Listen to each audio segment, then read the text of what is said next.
Herkese merhaba arkadaşlar, kanalımıza hoş geldiniz. Burada size Park Shin-hye ve Çöteci'nin hayatındaki son olayları anlatıyor ve gösteriyoruz. Onlar şu tür film ve dizilerde tanınıyorlar.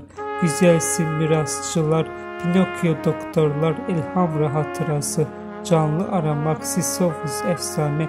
7 Mart 2018'de Park'ın 2017'nin sonundan beri aktör Çöteci ile ilişkisi olduğu doğrulandı. 23 Kasım 2001 yılında Park'ın hamile olduğu ve Çöteci ile evlenmeye hazırlandığı açıklandı. 22 Ocak 2022 yılında Selideki bir kilise töreninde arkadaşlarının ve ailelerinin huzurunda evlendiler. 31 Mayıs 2022 yılında ilk çocukları bir erkek çocuğu dünyaya getirdi. İlginiz için hepinize teşekkür ederim arkadaşlar.